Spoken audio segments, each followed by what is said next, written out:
지치지 않는 심장을 가진 사나이, 포기하지 않는 근성과 그에 상응하는 노력을 겸비하여 사이클계 최정상에 오른 네덜란드 사이클 선수 톰 듀물랭에 대한 이야기입니다.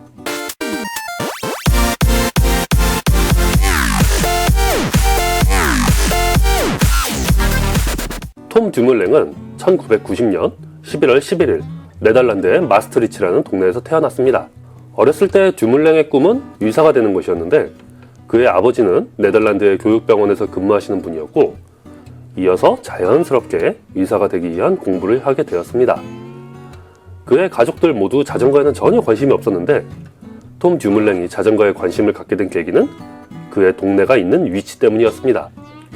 매년 4월 네덜란드 림부르 지방에서 열리는 암스텔 골드레이스는 네덜란드에서 열리는 가장 중요한 자전거 시합 중 하나인데요. 피니쉬하는 곳이 톰 듀물랭이 사는 동네 근처에 있어서 어렸을 때부터 자주 그 시합을 보면서 자랐다고 합니다. 자전거의 매력에 빠진 그는 의사의 꿈을 접고 본격적으로 자전거 선수가 되기로 마음먹었고 가족들도 그때부터 그를 지원해주기로 하였습니다. 아마추어 시절 톰 듀물랭이 재능을 보인 것은 역시 타임 트라이얼이었습니다.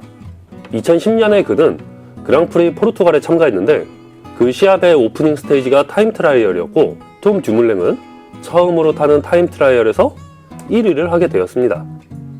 그 이후 지로 디탈리아의 아마추어 버전인 지로비오에서도 타임 트라이얼 스테이지에서 우승을 하게 되었고 그를 관심있게 보았던 라보뱅크 프로컨티넨탈 팀에 입단하게 되어 프로 선수로 전환하게 되었습니다. 프로 선수로 전향한 후 비록 2-3년 동안 눈에 띄는 우승 기록은 없지만 여러 시합에서 두각을 드러내며 활발한 활동을 이어나갔고 특히 그의 재능이 돋보였던 타임 트라이얼 실력을 꾸준히 키워나갔습니다. 톰 듀물랭의 라이딩 스타일을 보면 집중력이 엄청나다는 생각이 듭니다. 다르게 말하면 승리에 대한 집요함이 라이딩에 녹아있다고 볼 수 있겠는데요. 압도적인 라이딩을 펼치며 경쟁자들을 제압하는 스타일보다는 집중력을 잃지 않고 경기가 끝날 때까지 무조건 돌격하는 모범적인 스포츠 정신을 보여줍니다. 톰 듀물랭 스스로도 자신은 신체적인 단련도 중요하지만 정신적, 심리적 단련도 중요하게 생각한다고 말했고 심리적인 징크스로 레이스가 시작하기 전에 여자친구에게 문자를 보내 응원을 받아야 마음이 안정된다고 하기도 하였습니다. 2014년은 세계적인 사이클 선수 사이에서도 이름을 알리기 시작한 해가 되었는데요. 그해 UCI 내셔널 챔피언십 타임 트라이얼 부문에서 우승, UCI 월드 챔피언십 타임 트라이얼 부문에서 토니 마틴 다음으로 동메달을 차지하면서 타임 트라이얼의 최강자 자리에 우뚝 서게 되었습니다. 2015년부터 타임 트라이얼 부문을 벗어나 올라운더로 성장하는 모습을 보여주었는데 그해 2015년 부엘타 에스파냐에서 파비오 아루, 이스타반 차베즈, 호아킴 로드리게즈 등과 경쟁하면서 레드 저지를 두고 엎치락뒤치락하는 모습을 보이며 어필에서도 밀리지 않는 좋은 피지컬을 보여주었습니다. 비록 종합 6위로 부엘타를 아쉽게 마무리했지만 사이클계의 타임 트라이얼뿐만 아니라 그랜드 투어에서 충분히 우승이 가능한 강력한 올라운더로 자리매김했고 2016년 리우 올림픽 타임 트라이얼에서는 칸첼라라 다음으로 은메달을 따냄으로써 네덜란드 이력 최고의 스타가 되었습니다. 마침내 2017년 100회를 맞이하는 지로 디탈리아의 우승을 목표로 톰 듀물랭은 클라이밍을 보강하기 위해 다이어트까지 하면서 만전의 준비를 하고 이탈리아로 향하게 되었습니다. 2017 지로 디탈리아는 유난히 많은 산악 코스와 장거리 타임 트라이얼로 이루어져 강력한 올라운더들이 아니면 살아남기 어려웠던 코스였는데요. 그 당시 최고였던 빈센초 니발리, 나이로 퀸타나, 스티븐 크리스비, 티보 피노 등등 스타 플레이어들과 월드 루키들이 대거 출동했지만 그중 타임 트라이얼에서 발군의 실력을 뽑아내는 선수는 톰 듀물랭 뿐이었기 때문에 매우 큰 기대를 받고 있었습니다. 경기 초반까지 10위권 안에서 기웃거리다가 경기 중반 스테이지 10의 타임 트라이얼이 시작되자 역시 압도적인 피지컬로 단숨에 종합순위 1위로 오르면서 말리아 로자, 핑크 저지를 따내게 되었습니다. 당시 종합순위 2위였던 나이로 퀸타나와 타임 트라이얼로 단숨에 격차를 2분 이상 벌리면서 모든 종합 우승권 선수들보다 큰 차이로 우위를 점하게 되었고 그 이후 스테이지 14에서도 우승을 따내며 경기 후반 특별한 사고만 없으면 우승이 가능하겠다는 시나리오가 점쳐지고 있었습니다. 게다가 마지막 스테이지 21이 타임 트라이얼로 이루어져 톰 듀물랭에게 정말 유리한 상황이 되었는데요.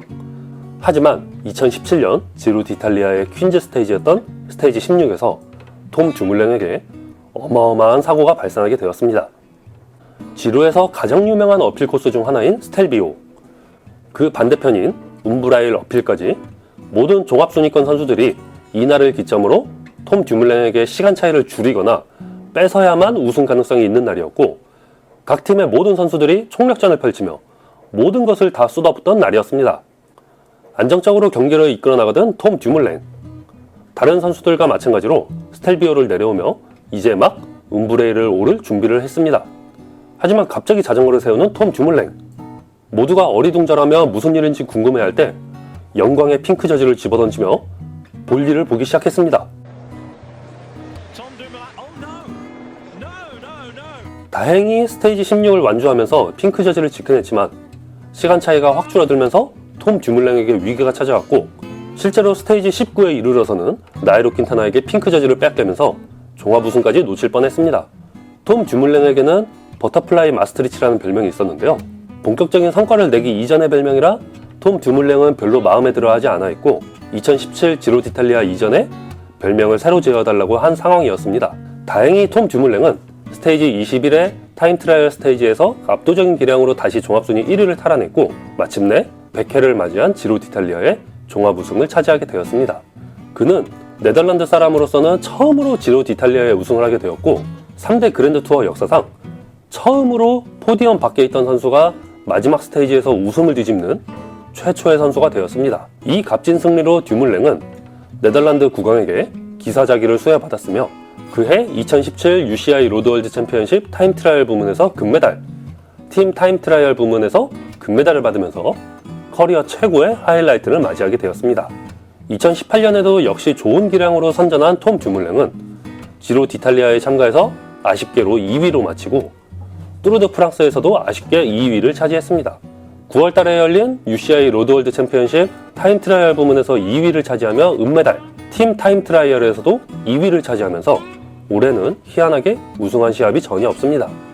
뭔가 한 끗 차이가 아쉽지만 지금은 그의 전성기이기 때문에 앞으로의 모습이 더 기대가 됩니다. 매 경기를 임하는 그의 자세를 보면 진지하게 최선을 다하는 모습으로 언제나 사이클 팬들에게 감동을 주고 있습니다. 포기해도 어쩔 수 없겠다 싶은 상황에서도 끈질긴 모습으로 끝까지 경기를 완주하는 모습을 보여주는 톰 듀물랭은 항상 우리가 응원해주고 싶게 만드는 그런 선수입니다.